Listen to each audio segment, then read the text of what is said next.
todas y todos. Muchas gracias por estar aquí. Un abrazo grande. Dios los bendiga.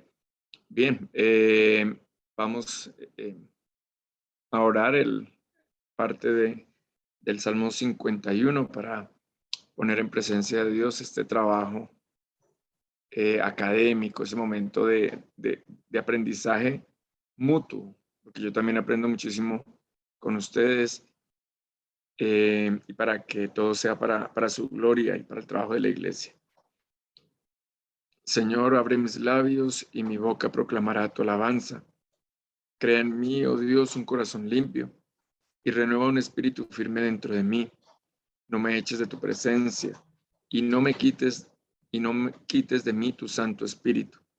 Dame otra vez el gozo de tu salvación y que tu noble espíritu me sustente. Gloria al Padre y al Hijo y al Espíritu Santo, como en el principio y ahora y siempre, siempre, por los siglos de los de los siglos. siglos. Amén.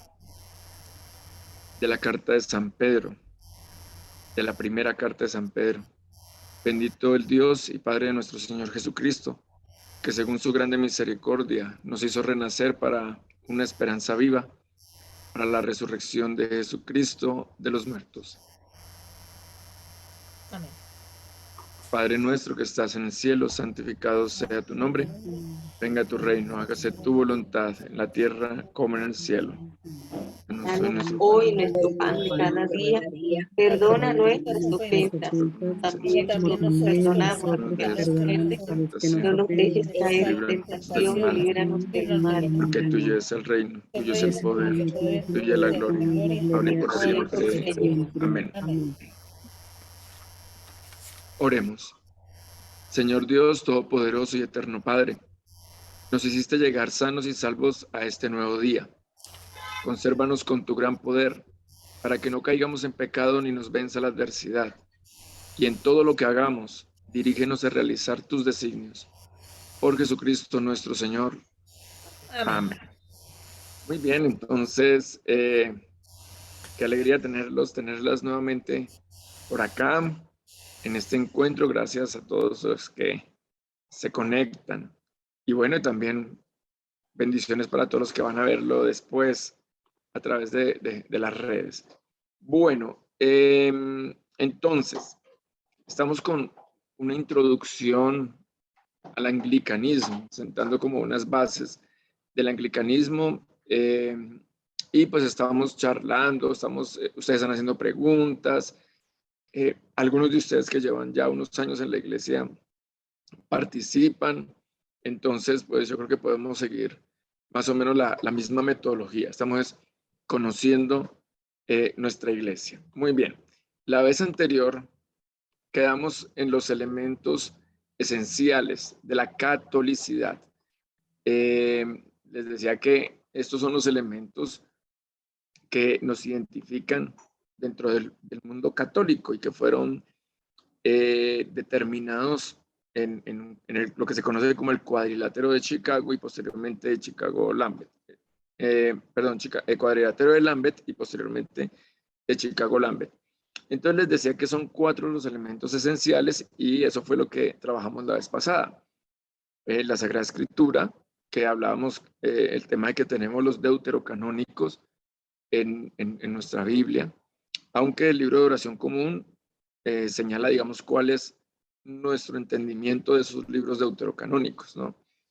Los credos de los apóstoles, las 3 versiones del credo, los sacramentos, como también lo dijimos, sacramento y Eucaristía, y ahí charlamos un poco acerca de los otros 5 ritos sacramentales que también los tenemos, pero llamamos sacramento solamente el bautismo y la Eucaristía, y bueno, charlamos un poco sobre ellos. Y por último, el último elemento esencial de la comunión es el triple ministerio ordenado de obispos, presbíteros, presbíteras, diáconos, diáconas, obispos, obispas también, que es el triple ministerio. Entonces, de unas órdenes o una sucesión apostólica que se remonta hasta los orígenes, hasta los mismos apóstoles. Bien. Bueno, entonces creo que ahí era donde habíamos terminado o habíamos quedado. También les hablaba que estos son los elementos que nos conectan o nos identifican con el catolicismo, los elementos de la catolicidad. Bien, pero estos elementos, no sé, pueden que lo tengan otras iglesias que no son de la comunión anglicana, puede ser, ¿cierto? Porque, digamos, están las que conocemos como iglesias continuantes, ya más adelante voy a decir algo al respecto, que son anglicanas, ¿cierto? Que pueden tener estos elementos de la catolicidad. No podemos entrar a juzgar su sucesión apostólica, pueden que la tengan, pero no están en comunión. Entonces, hay unos elementos que debemos tener en cuenta para estar en comunión. Miren, este dato es importante, antes de pasar la diapositiva.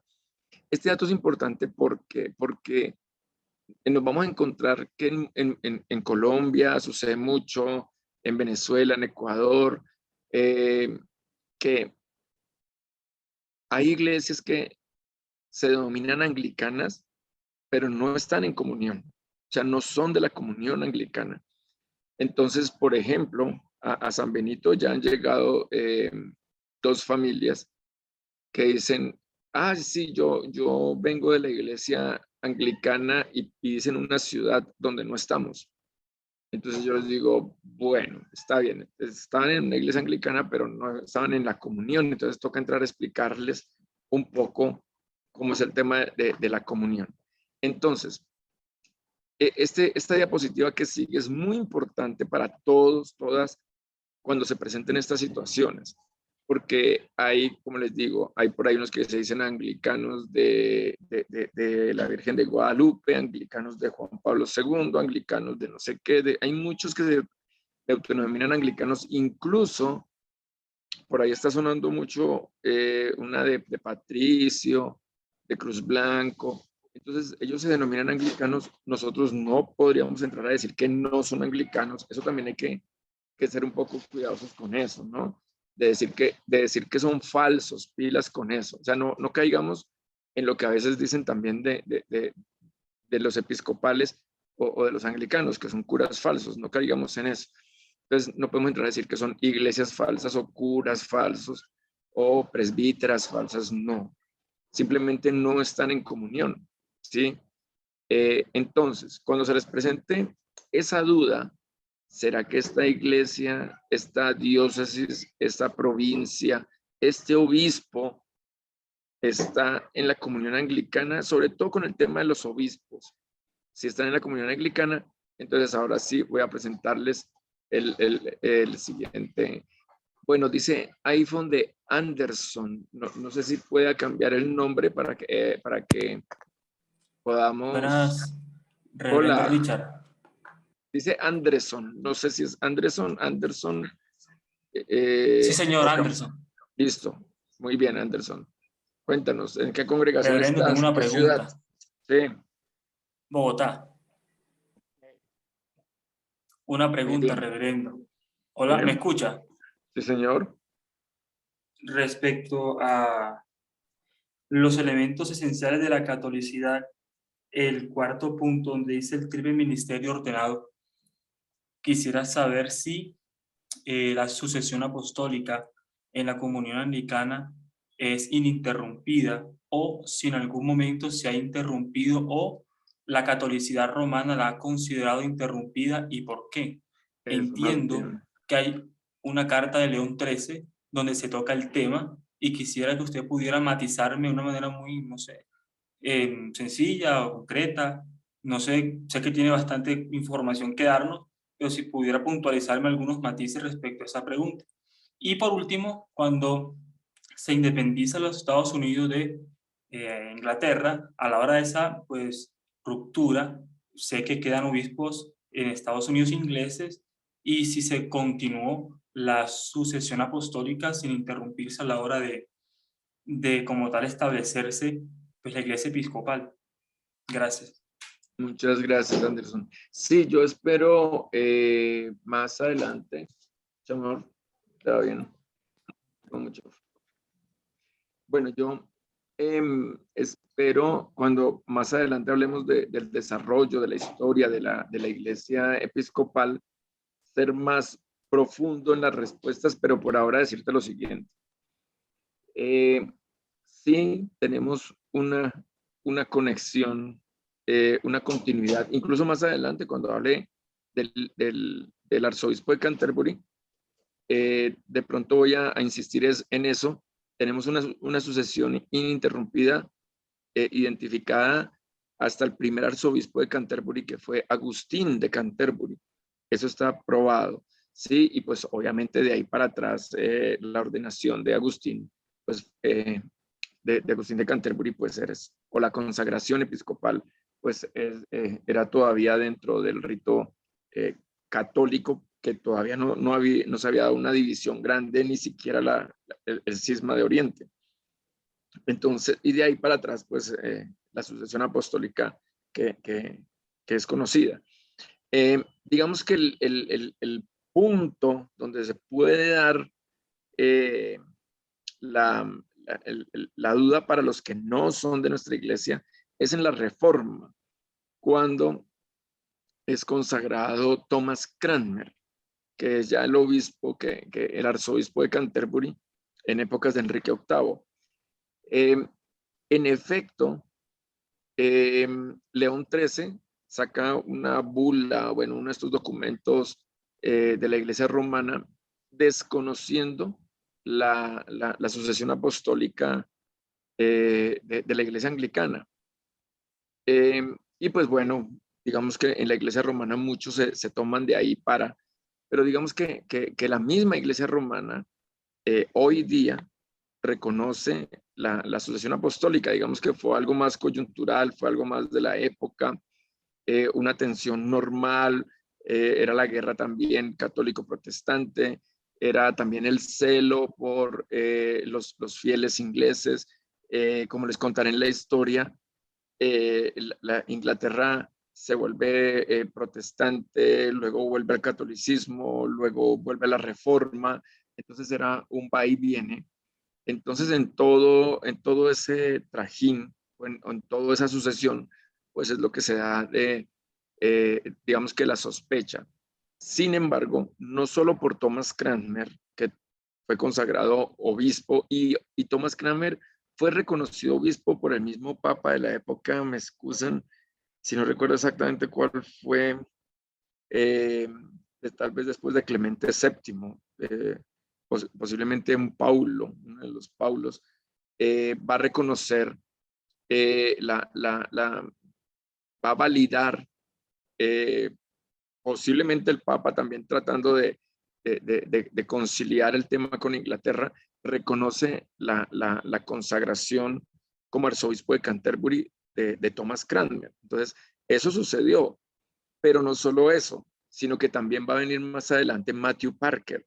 Y Matthew Parker también es otro arzobispo de Canterbury que viene más adelante, sobre el cual también está garantizada la sucesión apostólica. Entonces, digamos que debe haber tranquilidad en la sucesión apostólica de nuestros obispos, con toda tranquilidad. Eso está aprobado. Y los dos, tanto Thomas Cranmer como Matthew Parker está como 2, 3 episcopados después de Thomas Cranmer, ambos están en la línea sucesoria que conecta Justin Welby, su gracia Justin Welby, al primero que fue Agustín de Canterbury. Ambos están en la línea. Entonces digamos que por ahí no hay ningún inconveniente. Y en el caso de Samuel Saibury, primer obispo de la iglesia episcopal, hace 8 días decía algo, y es que, claro, por el tema de la independencia de los Estados Unidos, no se podía prestar juramento al rey, y Saibury no podía ser consagrado obispo en Inglaterra. Entonces, él fue consagrado obispo en Escocia por la Iglesia Episcopal Escocesa, que también tenía sucesión apostólica. Igual en la consagración de Saibury participó un obispo inglés de la Iglesia Anglicana. ¿sí? Y 2 obispos escoceses con sucesión apostólica. Entonces, por eso nuestra bandera tiene el escudo de Escocia, ¿sí? Porque la consagración fue en la Iglesia Episcopal Escocesa, ¿sí? Que ahorita explico los símbolos de nuestro escudo, nuestra bandera. Claro que sí. Bien. Y muchas gracias por la pregunta. Entonces eso nos sirve para conectar. Bien, no veo manos levantadas, había unas levantadas, pero como que ya... Gracias, reverendo, por su respuesta, muy amable. No, con muchísimo gusto, con muchísimo gusto. Gracias por preguntar. Hermano José, ¿cómo estás? Un abrazo. ¿Cómo está, hermano? Bien. Bien, muy bien. Hermano, pues teniendo en cuenta lo que decía al inicio respecto a las iglesias que pues se denominan, no sé si continuantes, ¿cuál sería el lenguaje adecuado para referirnos a ellos, a sus sacerdotes, obispos, teniendo en cuenta de que no son anglicanos? Pues viendo desde el punto de vista como iglesia histórica, ¿no? Sí. Y, o sea, pero exacto, es que incluso el hecho de decirles que no son anglicanos ya es delicado. Yo casi que apelaría a que fuéramos un poco más diplomáticos y simplemente no están en comunión. ¿Sí? Yo creo que podría ser el término.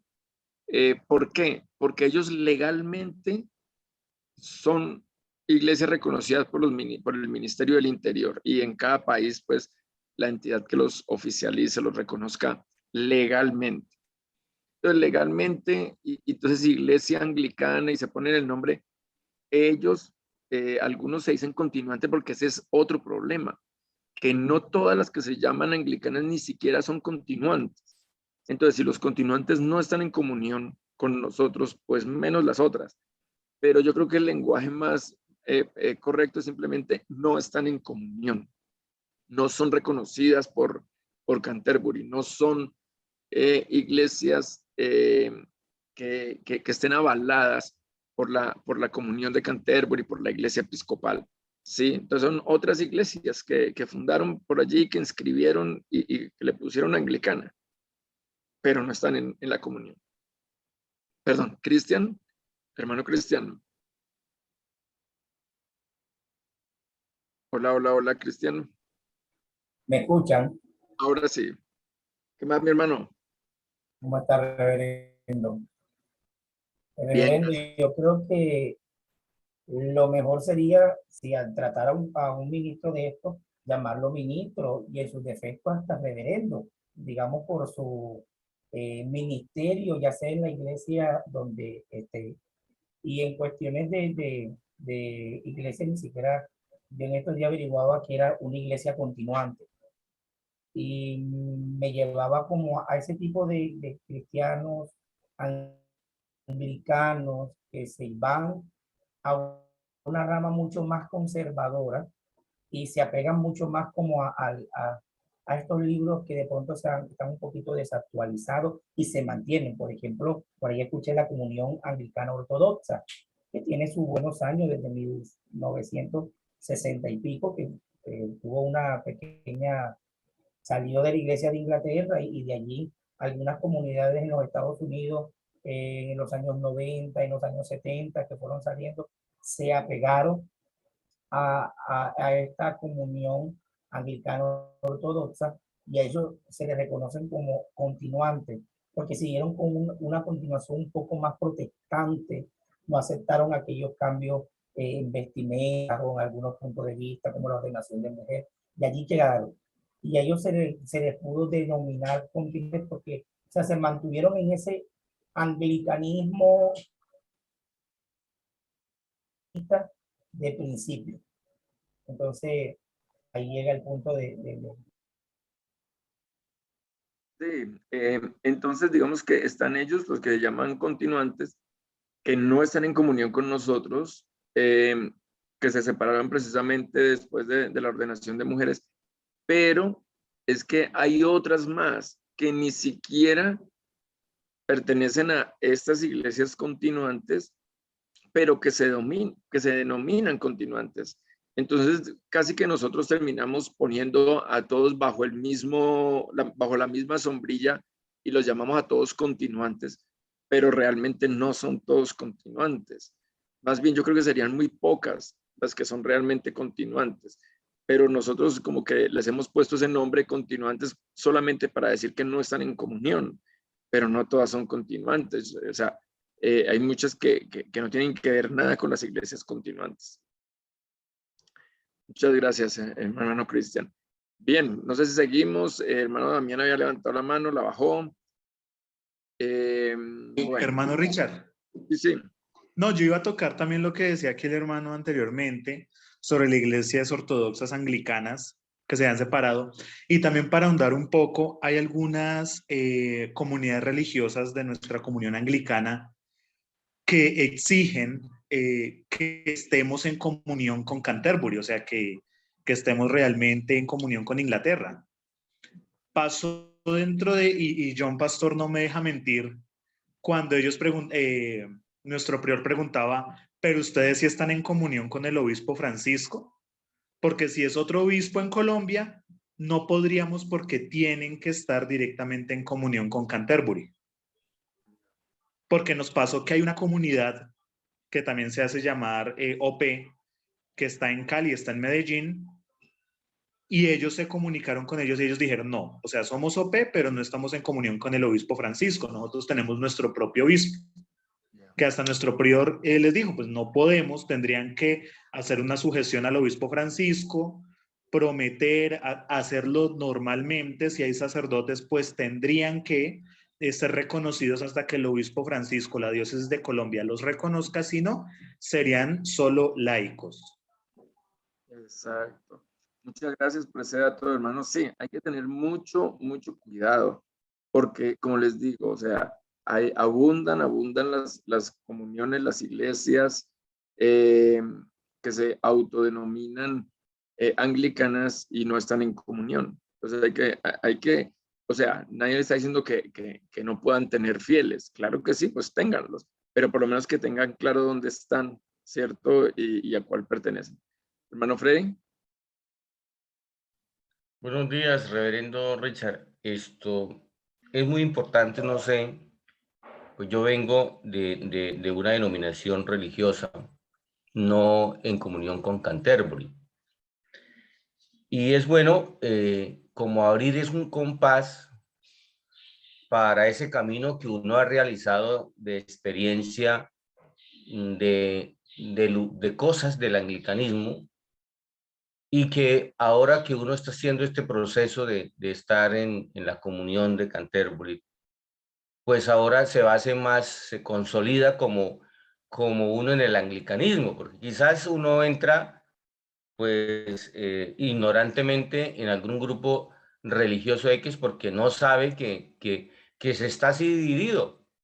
Y entonces esta es una oportunidad para una propuesta a futuro del comité y de las personas, del obispo, de las personas que tengan, como abrir esa pastoral a las diferentes denominaciones que han caminado con temas de anglicanismo que quieran estar en obediencia y cumpliendo los cánones de la iglesia episcopal en Colombia. O sea, yo sé que es bastante dificultoso porque a veces uno viene con, digámoslo en palabras jocosas, con mañas, pero el que esté dispuesto a desaprender y aprender, sería bueno esa apertura, un proceso para que las personas que deseen participar. Muchas gracias, reverendo. No, usted, hermano, muchas gracias. Digamos que sí, la diócesis lo tiene, pero digamos que eso lo maneja más es el obispo, porque claro, quienes se acercan a nosotros pueden venir o de la iglesia romana o pueden venir, o sea, pueden ser ya ordenados sacerdotes o diáconos en la iglesia romana o ser laicos, religiosos o religiosas de la iglesia romana, pero también presbíteros o diáconos de iglesias continuantes o autodenominadas continuantes. Entonces, digamos que es diferente, porque creo que lo decía la vez pasada, si viene de una iglesia histórica como ortodoxa o romana, no debe ser ordenado de nuevo, sino que entra el proceso de reconocimiento de órdenes.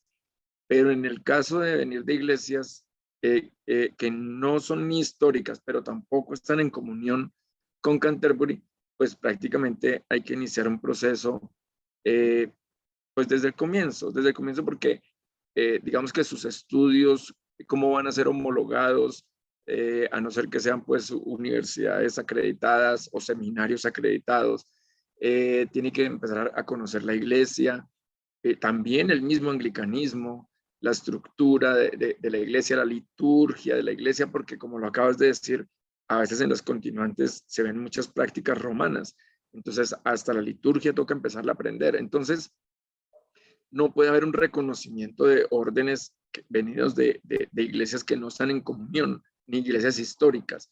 Entonces, digamos que en ese caso se arranca desde el laicado, ¿sí? Aprendiendo, participando, conociendo, estudiando, y ya pues un proceso de formación normal como el de cualquier laico o laica que está buscando las órdenes sagradas, ¿sí? Tendrían el proceso prácticamente igual que los otros hermanos y hermanas laicos, ¿sí? Hermana Lady Viviana, un gusto. Buenos días, reverendo. Esto me da a pensar dos cosas. La primera, que en el tiempo de Jesús, también los apóstoles le dijeron, Señor, ellos están haciendo milagros en su nombre. Y dijo él, déjelos, ¿no? Y la segunda es que sí hay una preocupación, porque puede existir y ha pasado, que alguna de estos que se pueden llamar anglicanos cometen algún delito, algún error. Entonces, ahí donde sale el obispo y aclara si son o no son de la iglesia anglicana. Porque de todas maneras, cuando uno presenta, yo cuando me presento como anglicana de la iglesia, de todas maneras no me estoy presentando yo sola, Lady Viviana Rubio, me estoy presentando como una iglesia, como una comunidad. Y hay que tener cuidado también con eso. Gracias, hermana Lady, muchas gracias. No, sí, creo has puesto muy bien, muy buen el ejemplo, porque ha sucedido que a veces salen en las noticias por ahí algún escándalo y entonces dicen que era un sacerdote anglicano y va a haber y no es de la diócesis, y si no es de la diócesis, no es de la comunión. Entonces, claro, ahí sí toca salir al obispo a decir no, o un comunicado o algo, decir no, esto no, él no pertenece a la comunión. Y el ejemplo que ponías al principio es muy bueno para esa sana diplomacia. Jesús dijo, pues si no están contra mí, están conmigo, pues déjenlos, ¿cierto? Entonces son simplemente otros discípulos en otros espacios o en otras ramas de esta gran iglesia del cuerpo de Cristo. Bien, a ver, entonces, les decía que no es solamente si somos o no somos católicos, porque les decía que los elementos de la comunión los pueden tener también los hermanos de las iglesias continuantes y los que no son de las iglesias continuantes, que se denominan anglicanos. Entonces, digamos que podrían decir que tienen los elementos de la catolicidad, pero no es suficiente en nuestro caso con tener los elementos de la catolicidad, sino que también tienen que tener unas evidencias o garantías de que pertenece a la comunión anglicana. Entonces hay unos instrumentos de comunión. Los instrumentos de comunión son 3, a veces dicen 4, pero ya vamos a ver qué papel juega el cuarto. Pero los instrumentos de comunión son 3. Miren, ¿por qué son importantes los instrumentos de comunión? Porque los instrumentos de comunión son los que usted va a tener, los criterios que va a tener para evaluar si esa iglesia está o no en comunión. Entonces, cuando alguien le diga, ay, esta iglesia me están diciendo que está en comunión, ¿será que sí? O cuando usted quiera tomar, no sé, la decisión, porque a veces pasa que hermanos están con nosotros y después se van para otras iglesias, pues por lo menos que sepan si están en la comunión.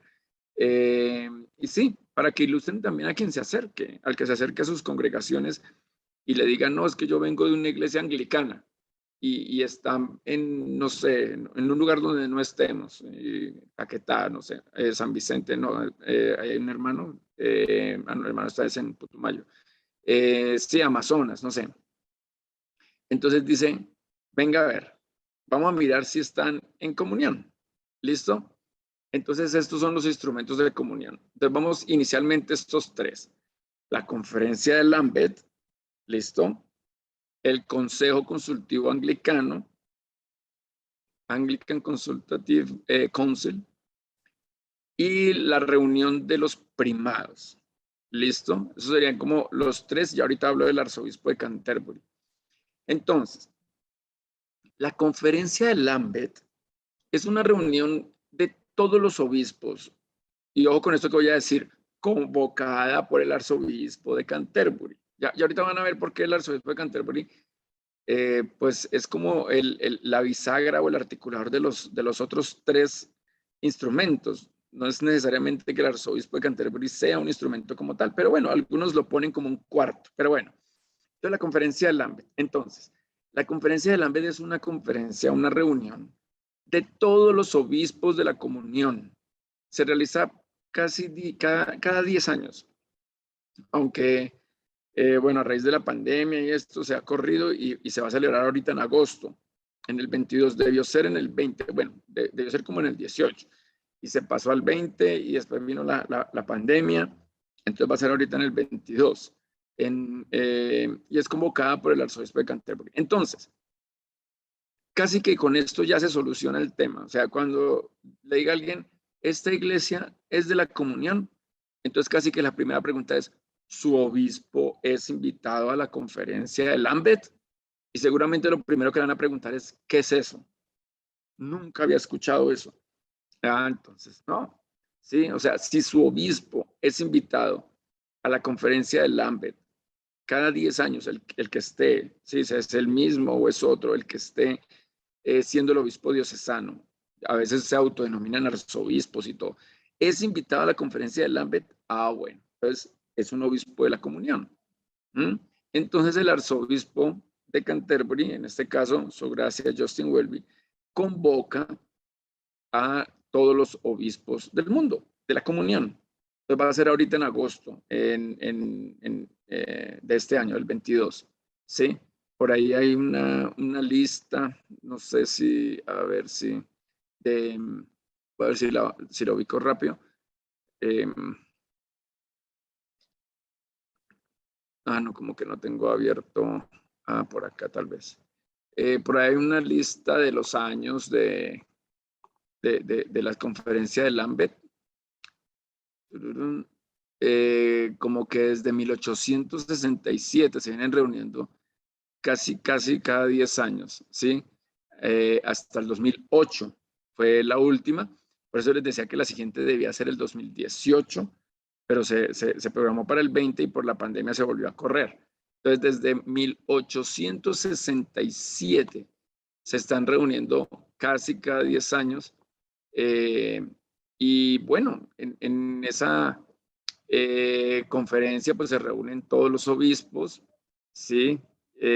Ahí digamos que diseñan el rumbo pues de la iglesia, se comunican, se escuchan, comparten. Bueno, si el señor obispo está por ahí o se conecta ahorita más tardecito, seguramente nos podrá contar más, porque creo que ya nuestro obispo ha estado como un par de veces tal vez, incluso no sé si esta va a ser la tercera, entonces domina muy bien este tema. Entonces, es la reunión de todos los obispos, ¿sí?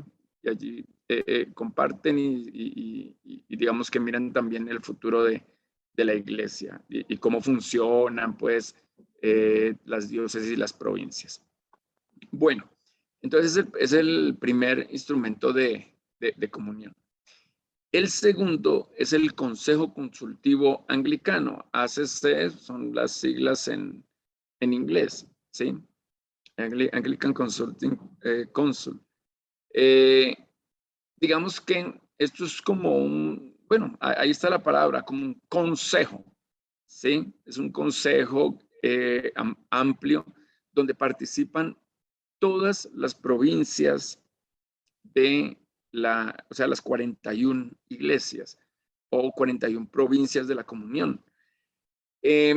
Esta reunión es un poco más variable en el tema del tiempo, que a veces sucede cada 3 años. Digamos que el promedio puede ser como cada 3 años. Y este consejo tiene toda una organización, todo un cronograma, toda una agenda de trabajo. O sea, ellos, digamos que lanzan la propuesta de la mirada, pues, del trabajo anglicano en el mundo.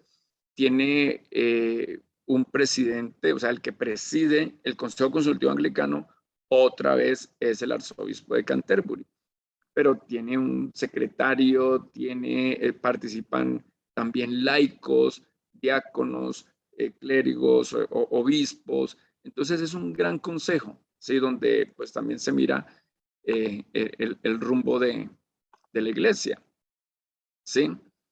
Bueno, entonces, listo. Yo creo que digamos que también miran por el derrotero, los derroteros a seguir. También participan en la conferencia del AMBE, de este consejo, y lanzan así como las líneas, los parámetros, las acciones, hacen lectura de las realidades del mundo y proponen el trabajo a seguir. Entonces, que si de nuestra provincia, que es la Iglesia Episcopal, asisten al Consejo Consultivo Anglicano y tienen presencia de asiento, claro que sí. Entonces, esa también es otra pregunta, ¿sí? Si la Iglesia participa en el Consejo Consultivo Anglicano. Entonces, aquí participan las 41 provincias o las 41 iglesias. La reunión de primados. Entonces, la reunión de primados es una reunión de los arzobispos, porque en la comunión anglicana, en algunas provincias tienen arzobispos, o los obispos primados de las provincias. Entonces, el arzobispo de Canterbury, Justin Welby, también convoca esta reunión de primados y de principales de las provincias, ya sean arzobispos o ya sean obispos primados. Por eso hablamos, por ejemplo, de Michael Curry como obispo presidente de la iglesia y primado también, porque él es el obispo primado que nos representa en la reunión de primados por ser digamos, el obispo principal de esta iglesia o de esta provincia llamada The Episcopal Church. Entonces, él participa en esta reunión de primados que también sucede más o menos cada tres años. También no tiene una secuencia así muy estricta, pero el promedio son 3 años, a veces 2, a veces 5, pero digamos que el promedio puede estar por cada 3 años esta reunión de primados. Y digamos que les decía hace un rato, como el eje como articulador de estos 3 instrumentos, pues es el arzobispo de Canterbury. Entonces, para algunos, él es un instrumento de comunión. Pues está bien, o sea, a la final él es el primus inter pares en latín, ¿no? Es decir, como el primero entre iguales. No es una figura como el Papa, ¿sí? Porque él no tiene jurisdicción ni autoridad, por ejemplo, en la diócesis de Colombia o en la iglesia episcopal. No, él es el primero entre iguales, entre todos los obispos, es como el que nos representa, ¿sí? Como escribí acá, es el que articula los demás instrumentos. ¿Por qué? Porque él convoca la conferencia de Lambeth, preside el Consejo Consultivo Anglicano y reúne a todos los primados, a todos los principales, o primados de la iglesia. Entonces, él es un líder espiritual de la comunión, él nos representa cuando hay que comunicarse ante el mundo, él tiene como esa primacía de honor y de respeto. Entonces, por ejemplo, él tiene un papel ecuménico importante.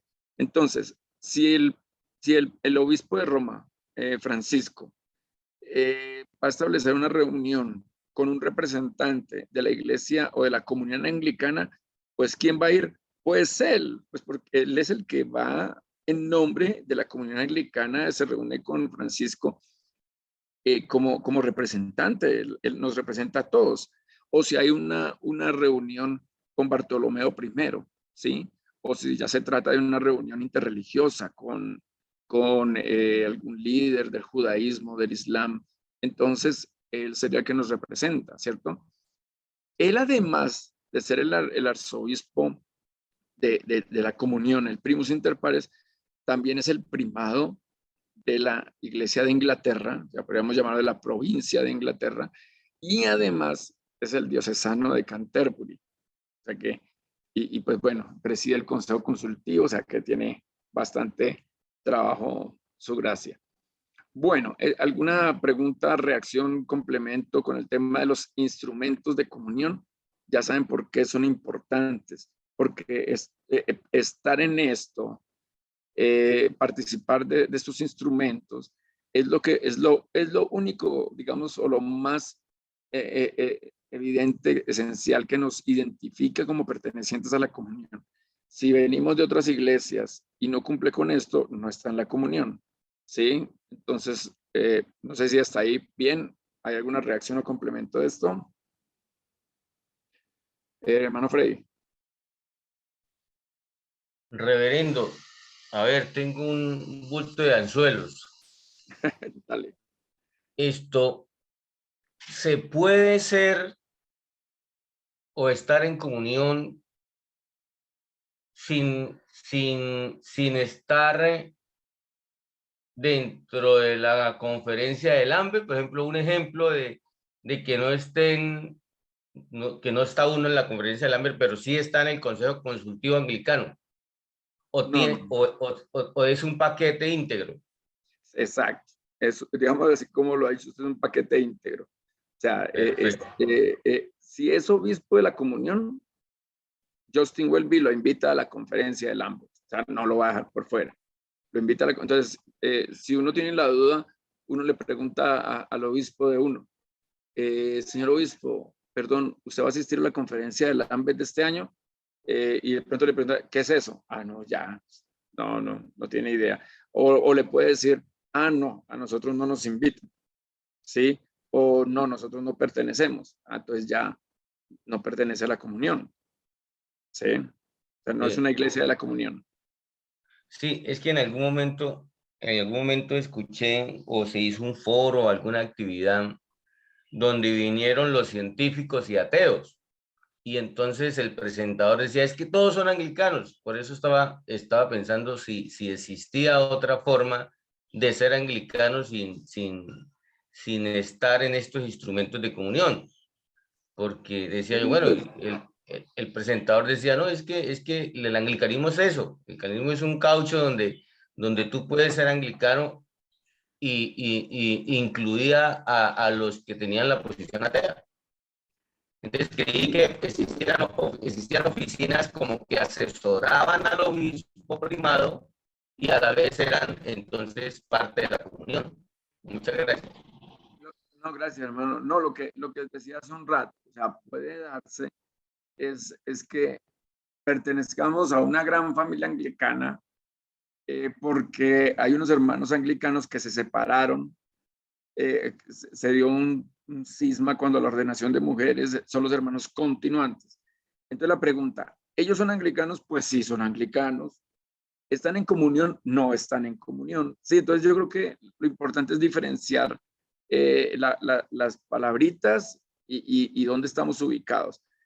Y hay otros hermanos que sí, ni son continuantes, ni están en comunión, pero también se autodenominan anglicanos. Y a veces pasa es porque fundan alguna iglesia por ahí, van al Ministerio del Interior y registran la iglesia y les pareció bonito llamarse anglicanos y entonces empiezan a generar la confusión. Hermano José. ¿Qué tal? Buenos días. Buenos días. Quisiera preguntarle acerca de la palabra que utiliza ahí en su diapositiva. Dice instrumentos conciliares. ¿Quiere decir esto que la comunión anglicana también realiza concilios, algo similar a los concilios de la romana? Ah, ok, bien. Sí, o sea, digamos que la palabra concilio es como conciliar. Entonces, claro, la iglesia romana utiliza este término cuando hace estas grandes reuniones precisamente para conciliar algo. Entonces, ok. digamos que no es como un concilio romano, no, sino que son unos instrumentos que se han conciliado. Sí, de pronto no sé si esta forma de decirlo suene más clara. Instrumentos que se han conciliado para determinar la comunión, ¿sí? A los que se ha llegado de acuerdo para determinar que se pertenece a la comunión. ¿Y ese acuerdo se llega en la conferencia de Lambeth o en el consejo consultivo o en la reunión de primados? O sea, el pertenecer a la comunión. Estos instrumentos que usted está explicando se ponen de acuerdo en la conferencia de Lambeth o en el consejo consultivo o en la reunión de primados. No, digamos que esos ya existen. Esos no son más sino esos. No son sino esos tres. Esos son los tres instrumentos conciliares. Ya ¿sí? no van a cambiar. No cambian, exacto. O sea, pues llevan muchos años y yo no creo que vayan a poner otro. Esos son. Eso no cambia. Esos son los instrumentos de comunión. Gracias. Sí, yo no sé si de pronto tal vez quitarle la palabra, o bueno, podría quedarse instrumentos de comunión y ya, es lo mismo. Sí, gracias. Ok, no, con mucho gusto. Bien, vamos a avanzar entonces. Si hay dudas o algo o complementos, entonces por favor, esos son los instrumentos de comunión. No sé si José vas a participar de nuevo, se te quedó la mano arriba, no, ya se bajó. Bien, entonces avancemos acá. Bien, ahora, este dato también es muy importante, que es el trípode de la comunión. Bueno, ese tema de pronto no lo hemos todos escuchado. Es más como para decir en qué fundamentamos nuestra teología y nuestro quehacer. Porque a veces nosotros como comunión anglicana nos hemos enorgullecido de ser una iglesia muy bíblica. Tan bíblica que la primera traducción que se hizo a un idioma diferente al latín fue al inglés, ¿cierto? No fue la Biblia alemana de Lutero, sino fue más de 100 años antes, más de casi 300 años antes, con la Biblia de John Wycliffe en inglés, que obviamente eso le costó la condena por hereje, la condena post-mortem, pero bueno, después hablamos de eso.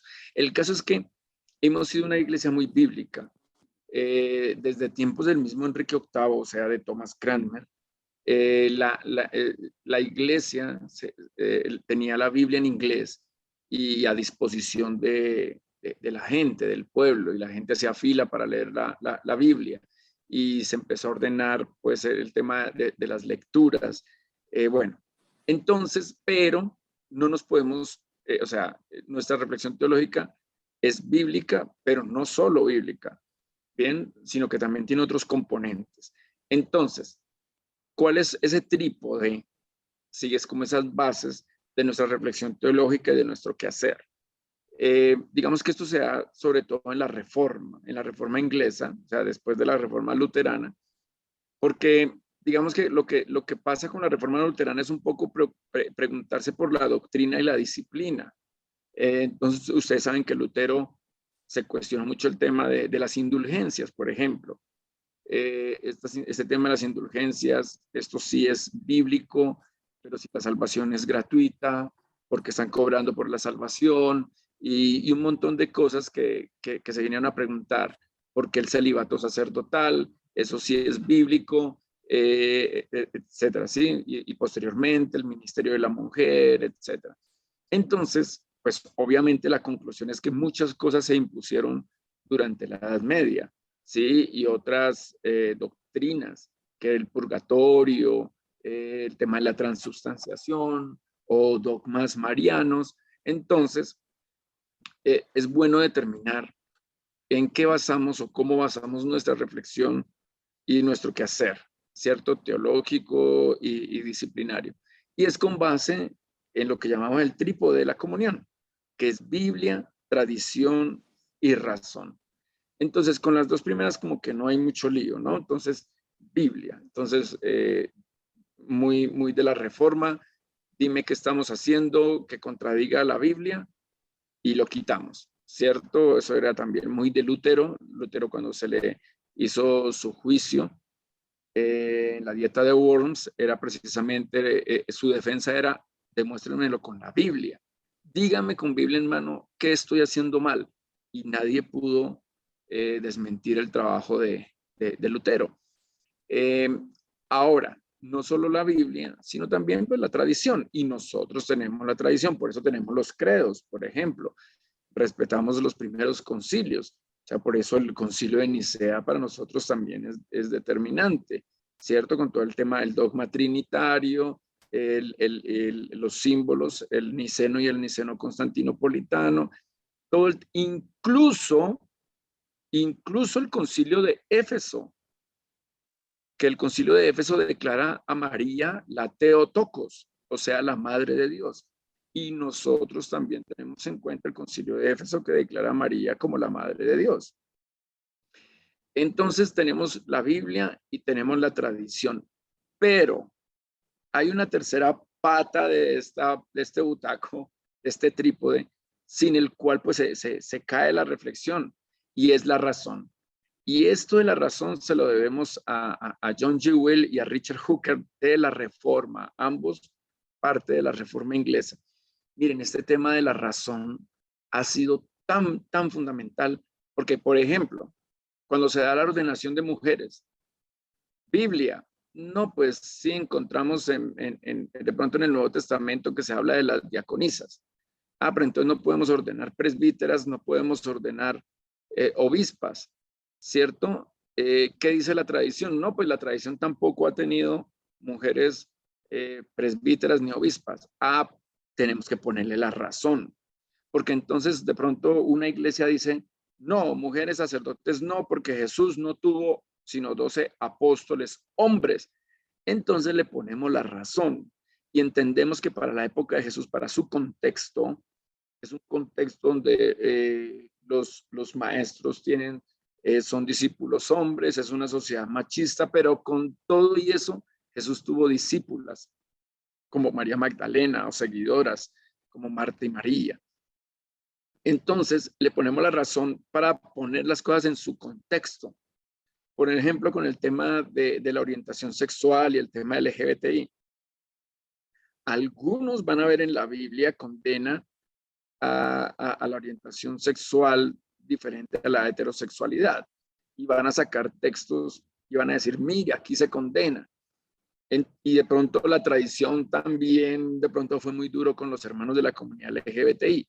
Entonces nosotros le ponemos la razón. Y cuando le ponemos la razón, leemos los contextos.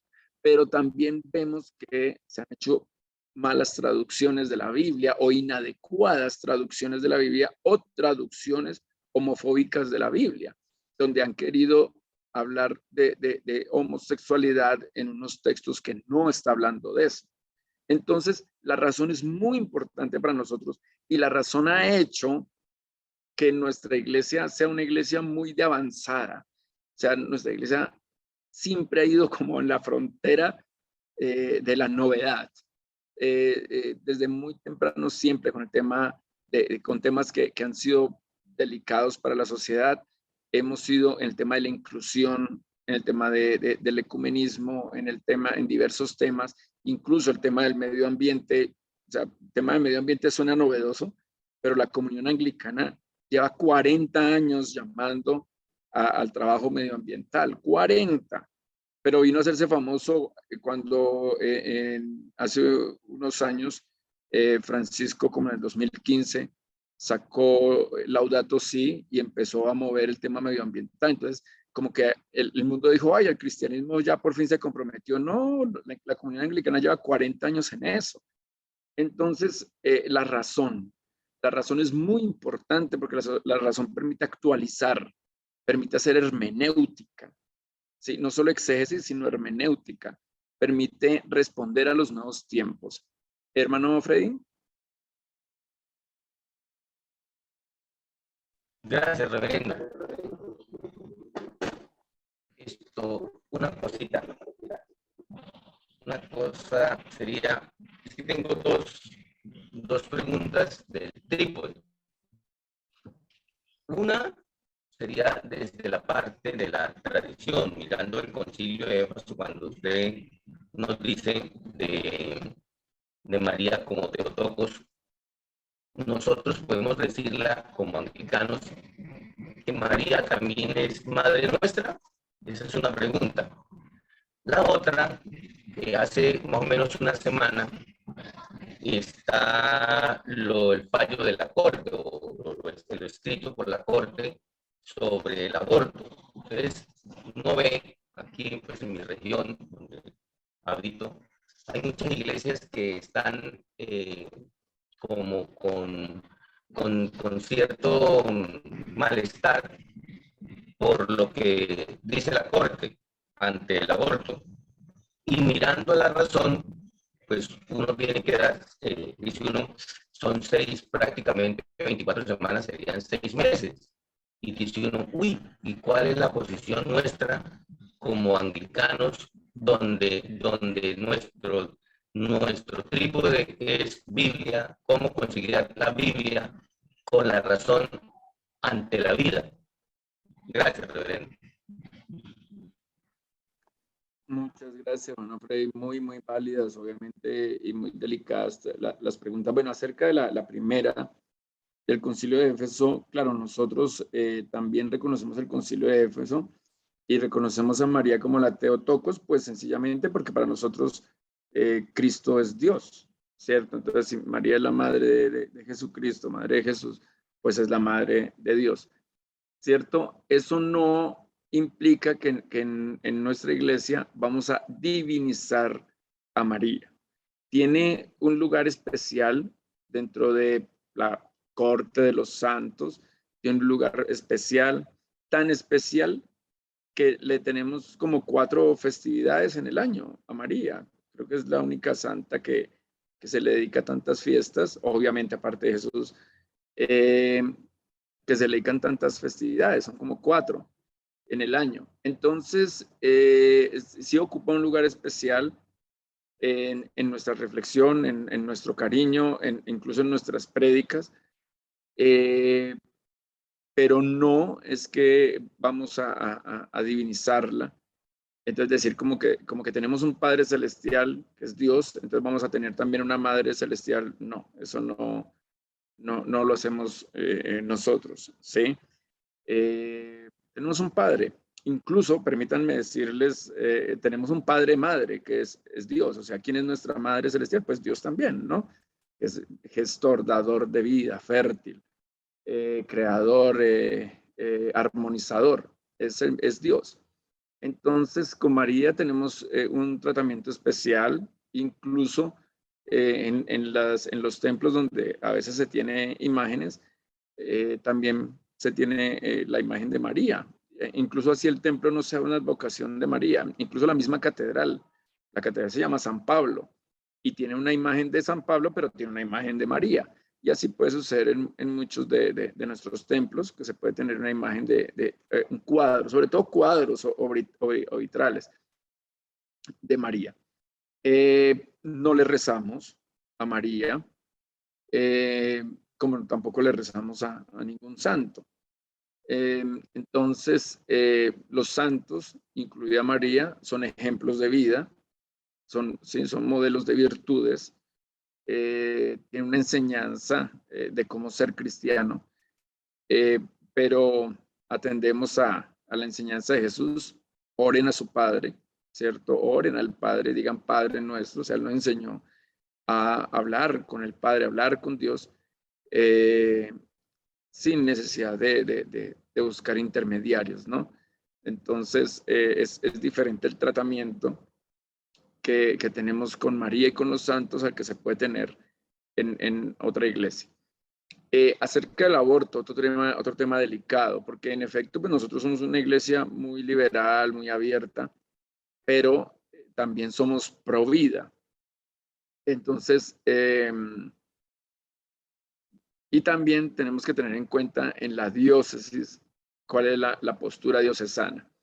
Entonces, en efecto, aunque bueno, sí, insisto, si está el obispo también saldrá a mi rescate, pero 6 meses en lo personal, Richard Acosta, también pienso que es mucho tiempo. Yo sé que hay toda una serie de justificación, que el sistema de salud es muy lento, que a veces ponen las citas para 3, 4 meses y entonces ya, y se han dado casos en que llaman a la señora y le dicen, usted estaba pidiendo el aborto por violación y la señora responde, sí, ya el niño tiene 4 meses de nacido. Entonces, porque ese es el sistema. Entonces, entiendo que el tema del tiempo que dan tan largo, no lo estoy justificando, solo les estoy contando.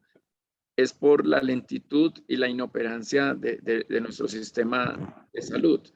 También entiendo que no se está diciendo que deben abortar a las 24 semanas, que ese es un tiempo límite, pero que seguramente a ese lapso de tiempo no va a llegar ni el 1%, porque seguramente eso va a suceder en las primeras semanas.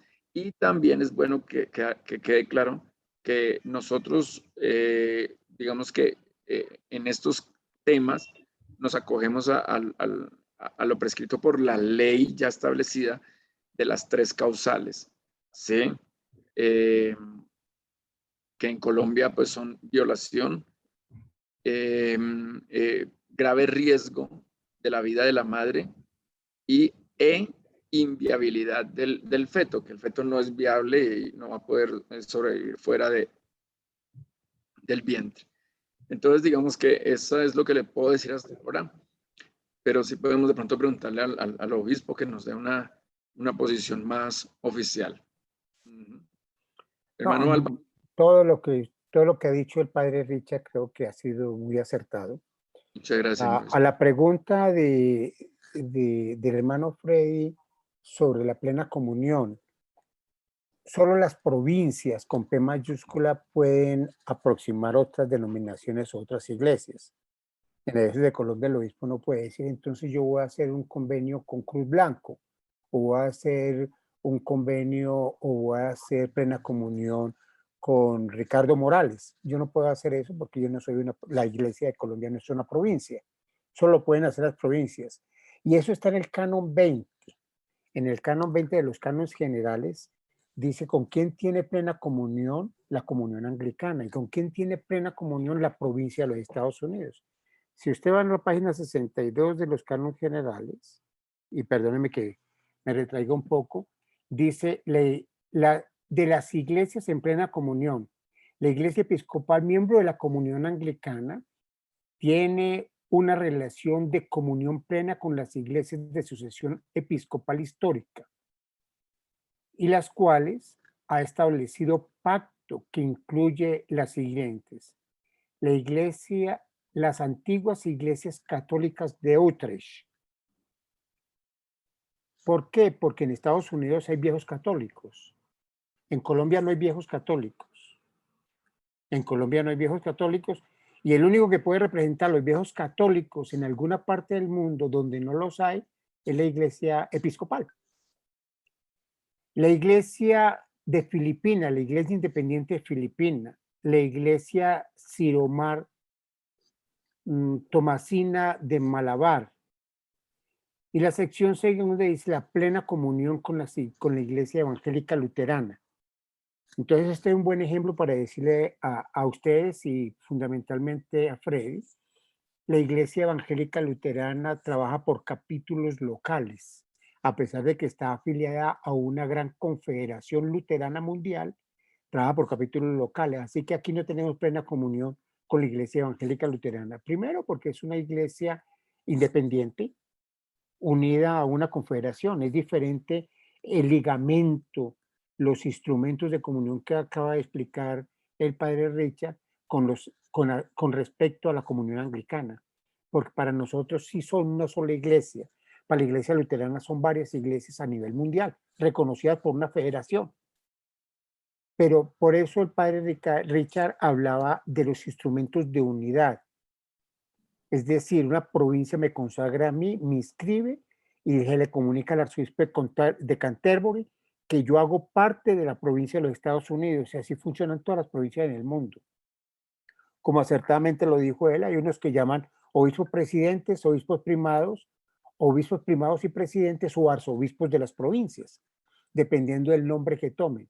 Y dependiendo del nombre que tomen es muy diciente, porque por ejemplo en el África, el obispo de la diócesis puede empezar a preparar a su sucesor, como si fuera, no digo que en la iglesia de Roma, parecido a la iglesia de Roma, pero hay otras provincias en donde se reúnen los sínodos y eligen el arzobispo primado.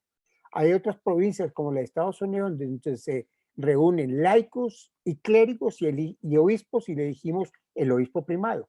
Entonces, dependiendo de la estructura, como lo dijo él y lo va a decir más adelante, hay unos instrumentos que nos unen como iglesias o provincias anglicanas a la gran comunión anglicana y nos unen a través de Chicago Lambeth, que fue una reunión hace muchos años en Chicago en donde se dieron cuáles eran los instrumentos de unidad. Cuando sucedió la ordenación de Jim Robinson, las iglesias del África pensaron expulsar a la provincia de los Estados Unidos, pero no lo pudieron hacer porque cada provincia es autónoma y estamos unidos por una misma fe. Si usted coge Libro de Oración Común, ahí dice cómo nosotros hacemos parte, el preámbulo dice cómo nosotros hacemos parte de la comunidad anglicana, porque tenemos una misma fe, una misma doctrina, unos mismos principios fundamentales. El Consejo Consultivo Anglicano está compuesto por obispos y por laicos de todas las provincias de la comunión anglicana. De las 42 provincias de la comunión anglicana, hay laicos que se eligen en convenciones generales o convenciones de las provincias para que hagan parte un clérigo y un laico. Y el clérigo puede ser un obispo, un diácono, un presbítero y un laico para que haga parte del Consejo Consultivo Anglicano.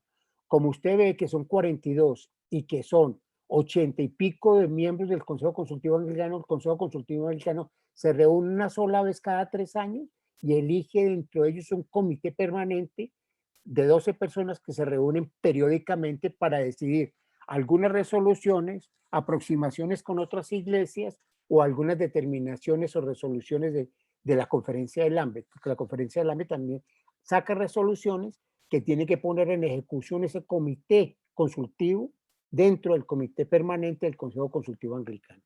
Quería hacer esas aclaraciones. Entonces, si usted mira el canon 60, dice, las iglesias moravas. En Estados Unidos hay iglesias moravas, aquí no hay iglesias moravas.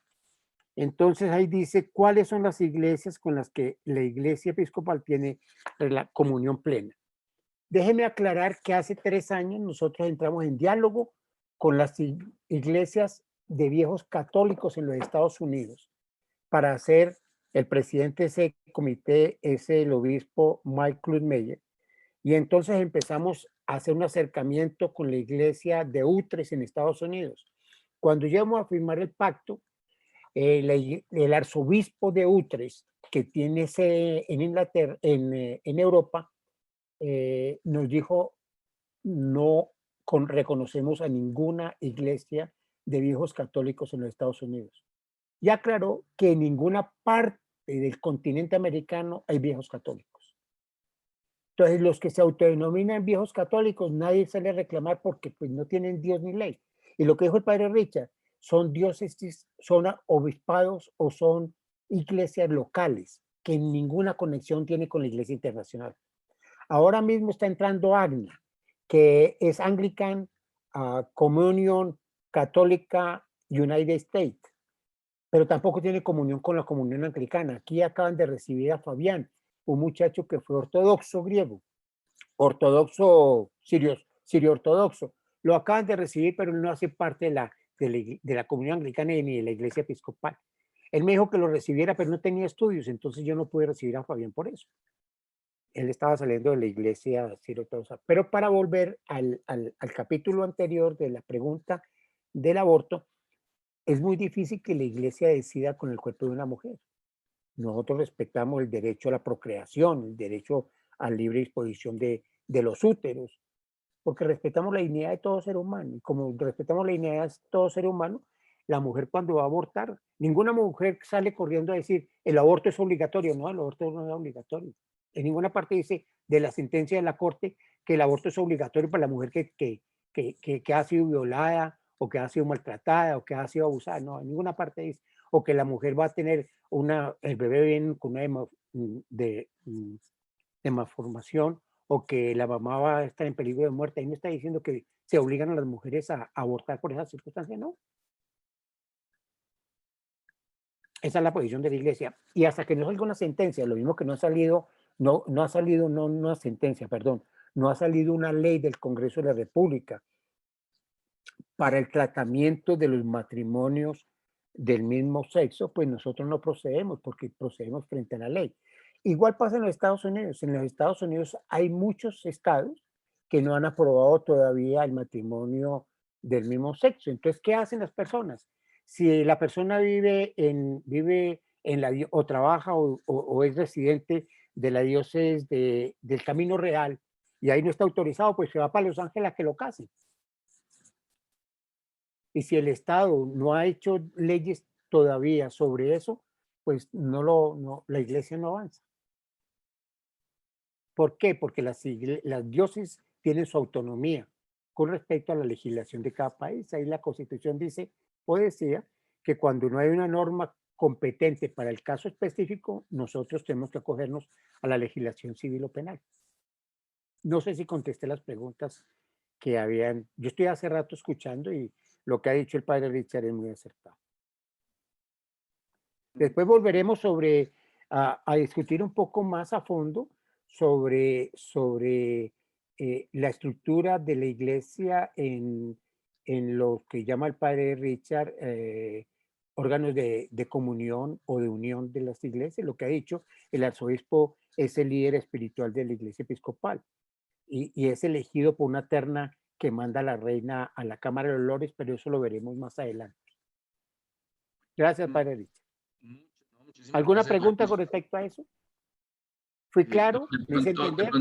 De pronto yo preguntarle, señor, yo les estaba contando a ellos que la conferencia de Lambeth sucede más o menos cada 10 años, pero la última que debía ser en el 18 se aplazó al 20 y en el 20 por pandemia entiendo que se volvió a aplazar y está para ahorita para agosto del 22. No sé si quiera contarnos algo, cómo les ha ido con el tema, ya casi se da. Sí, bueno, la conferencia de Lambeth es una invitación personalísima, no es del primado de la provincia, es una invitación personal del arzobispo de Canterbury a los obispos del mundo. Y para que el arzobispo de Canterbury haga la invitación a un obispo determinado, hay que estar en buenas relaciones con la iglesia, buenas relaciones con el arzobispo. Yo decía, esto es una cadena, esto es una cadena que empieza desde lo diocesano a lo provincial y a lo de la comunión. La comunión, hablar de comunión anglicana es hablar de 42 iglesias en el mundo, autónomas e independientes con sus propias reglas, pero unidas todas ellas, sin lugar a duda. Y de ahí fue la discusión que tuvimos con el acuerdo de Windsor, que estuvimos estudiándolo por 10 años, unidos por unos fundamentos muy propios y muy básicos que dice el libro de Oración Común en su prefacio. Usted mira el prefacio de la iglesia, dice, la iglesia de Inglaterra, allá no se llama comunión anglicana, allá se dice iglesia de Inglaterra o iglesia de Inglaterra, es la iglesia anglicana en Inglaterra. Usted en ningún templo va a encontrar que diga iglesia anglicana, no existe. Todos los templos tienen una placa que dice iglesia de Inglaterra. La iglesia a la que la iglesia de Inglaterra, a la que debe la iglesia episcopal mediante Dios su primer establecimiento y en mucho de su tiempo, mantenimiento, el cuidado y la protección, tiene como regla al principio el prefacio del libro de Oración Común.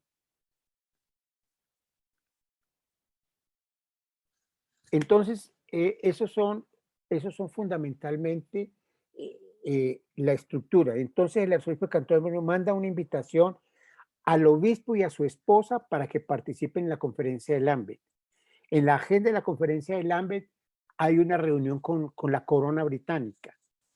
¿Por qué? Y eso lo veremos más adelante. ¿Por qué se unió la iglesia en todos los tiempos, pero fundamentalmente desde el siglo XVI en la colonia británica?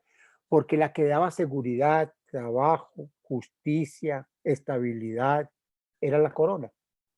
La iglesia no daba nada. Entonces la autoridad civil acogió la iglesia. Usted dirá, pero no hay independencia. Sí hay independencia entre la corona y la iglesia. En Alemania, por ejemplo, los pastores de las iglesias evangélicas luteranas son pagados por el Estado, como si fueran los maestros de las escuelas. Están en la nómina. En la iglesia ortodoxa griega usted puede preguntar y el obispo de acá tiene una pensión por la iglesia ortodoxa griega. En la Inglaterra no, en la Inglaterra está separada. La corona tiene su influencia, pero la corona no paga los salarios de la iglesia.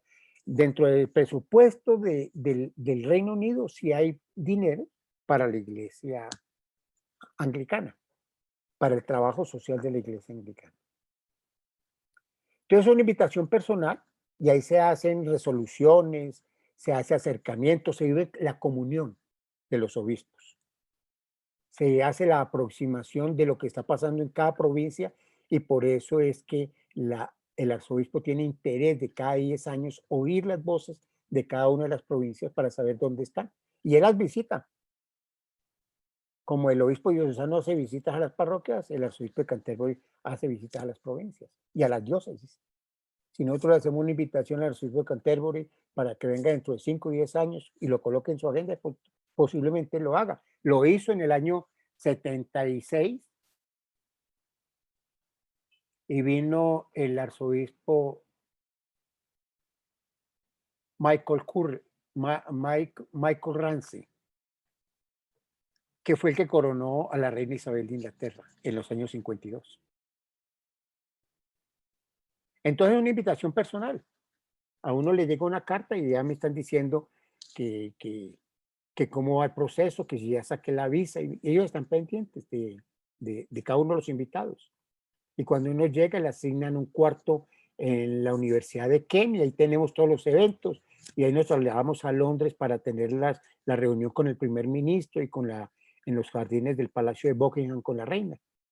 Si usted mira fotos, por ejemplo, de las últimas fotos del 2008, ahí aparecemos con la reina tomando unas copitas de vino y comiendo unos pasabocas. No sé si contesté ya, padre Richard. Muchísimas gracias, señor obispo. Muy, muy amable. Y muchas gracias por esos aportes. Miren que el señor obispo pone el ejemplo con la iglesia de los veterocatólicos, los viejos católicos, porque ustedes saben que en Soacha, si no estoy mal, bueno, por ahí hay algunos que están inscritos, matriculados como veteros católicos, y resulta que no, en Colombia no hay veterocatólicos. Entonces pasa un poco lo mismo que les estaba contando con esos hermanos que se autodenominan o se inscriben en el Ministerio del Interior como anglicanos, entonces generando esa confusión. O sea, se entiende que si en Colombia está el episcopal, pues para qué va a estar los veterocatólicos, y pues nosotros somos los que representamos la comunión acá en Colombia. Bien, hermana Elizabeth. Gracias. En el chat tenemos una pregunta desde hace tiempo. Dice, ¿cómo se previene que ministros que han cometido pederastia en otras iglesias entren a la iglesia anglicana? Señor obispo, va a... Sí, no, es muy difícil porque como estos delitos no son públicos. Usted sabe que los procesos penales en Colombia son privados. Hasta hace muy poco tiempo la prensa tenía acceso a la información de los abusos que se cometían. Pero nosotros no tenemos, yo por eso me demoro. Yo sí, aquí había uno que estaba buscando entrar y yo estuve haciendo averiguaciones y tenía un proceso penal en un juzgado por ahí de Moravita, Boyacá, en un juzgado, en un proceso promiscuo municipal. No que sea el promiscuo, sino el juzgado promiscuo municipal tenía un proceso penal por un delito sexual. Pero de los que tenemos en la iglesia, ninguno ha sido acusado por pederastia, ninguno. Que yo sepa, no. Se han ido voluntariamente. Si por algún error los hemos recibido, pero no han sido pederastas, sino personas que han cometido algún escándalo interno dentro de su propia parroquia que no ha generado escándalo a nivel nacional, porque si bien son homosexuales con mayores o con personas ya adultas, por decirlo así. Pero que yo sepa, no tenemos ninguno que tenga una investigación por pediatras, al no ser que yo no sepa y ustedes me pueden ayudar a buscar la información. ¿Sería que contesté? Muchas gracias, señor obispo, muy, muy amable. Sí, y pues bueno, eso es algo de mucho cuidado porque como son desórdenes, son parafilias, son desórdenes sexuales, son gente con sus problemas, algunos pues pueden de pronto disimular muy bien o tapar eso. Entonces por eso el obispo obra con mucha prudencia con cada candidato, que se pruebe realmente su compromiso, pero también su mismo comportamiento, que sea una persona sana mentalmente, ¿cierto? Entonces, por eso hay que tener mucho, mucho cuidado. Aquí hay una pregunta, Padre Richard, que dice, ¿por qué no se le piden certificados a la iglesia donde salen? Porque la iglesia donde salen no le va a dar un certificado, porque no va a salir en buenas relaciones, desde luego. Pero las investigaciones las hacemos, hablamos con los obispos, hablamos con los compañeros.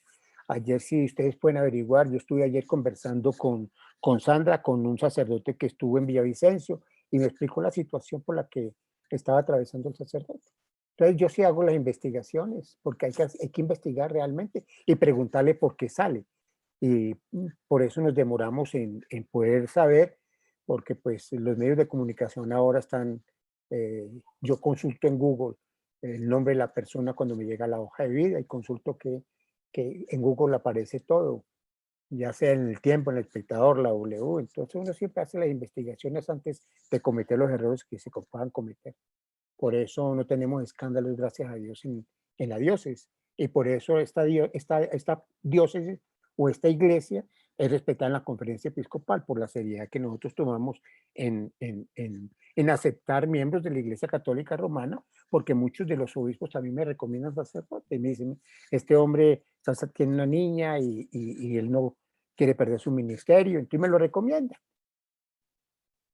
Entonces así es que hacemos el trabajo. Por eso digo que esto no es de velocidad, sino de resistencia, y tienen que tener paciencia porque pues queremos tener un equipo como lo tenemos hasta ahora muy, muy confiable. Claro, tenemos sacerdotes homosexuales, yo no puedo decir que no, porque la constitución de la iglesia, como dijo el padre Richard ahora, es una iglesia incluyente, pero no los ordenamos porque sean homosexuales, sino que los ordenamos por su vocación y su ministerio. Pero si yo sé que son homosexuales, es como si yo tuviera una fábrica, o como si usted fuera empresario y tuviera una fábrica de panela o de dulces, y le llega un trabajador y dentro de las indicaciones médicas dice que es diabético, usted no lo va a poner a administrar la fábrica de dulces, le va a morir. Entonces usted tiene que tener cuidado dónde lo pone a administrar y qué puede hacer con él.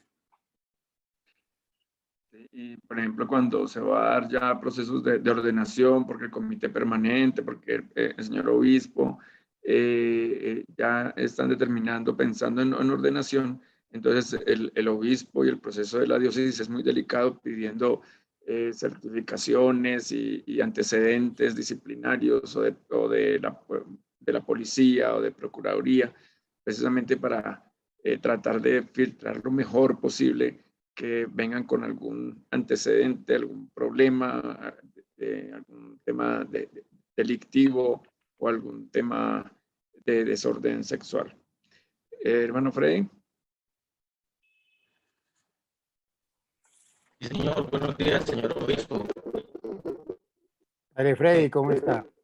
Muy bien, señor obispo. Me parece interesante y emocionante la invitación que se hace desde la sede de Canterbury al señor obispo junto a su esposa. A mí me parece eso, o sea, muy bonito porque qué más lleva uno con su esposa y encuentra el encuentro de las esposas de los obispos O sea, eso es una cosa monumental. Yo me imagino a todas las esposas, cada uno con su vestido cultural, hablando de su cultura, conociéndose más. Emocionante, emocionante ver ese encuentro, ver un álbum fotográfico de cómo es ese encuentro tan hermoso. Pero pienso también que el señor Luis puede es una invitación personal. Y ahora decía, bueno, mire, es que para eso se requieren gastos.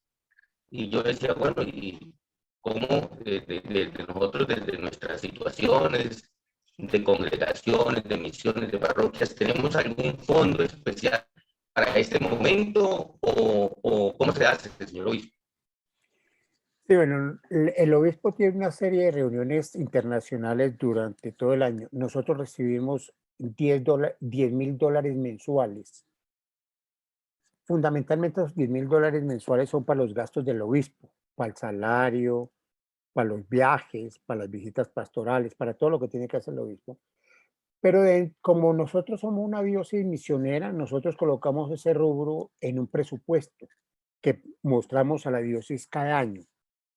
Y de esos $10,000 nosotros pagamos impuestos, pagamos ICA, pagamos impuestos prediales donde no nos exoneran, pagamos la CAR, ese fondo de medio ambiente. Nosotros los pagamos y tenemos que pagarlos de ahí. Por eso hay que crear conciencia también en las parroquias de misiones de que deben contribuir a apoyar el trabajo diocesano. A cada cura le dan una parroquia en la iglesia de Roma. Y a ese cura en la iglesia de Roma le colocan una tarifa en la arquidiócesis, ¿o no? Ustedes que fueron algunos romanos saben que al cura le coloca una tarifa y de la ponchera tiene que saber, y de la actividad tiene que mandar un rubro para el sostenimiento del palacio arzobispal y de todo lo que el obispo o el arzobispo en su diócesis tiene trabajo. Igual debe ser acá, pero no hemos llegado a esa cultura, no hemos llegado a la cultura de la mayordomía, no hemos llegado a la cultura de ofrendar realmente. Entonces, tenemos que sacar orgullo de ahí. Y entonces, las diócesis pobres como esta acuden a los fondos internacionales diciéndole al arzobispo de Canterbury, queremos ir, pero nos falta parte del pasaje.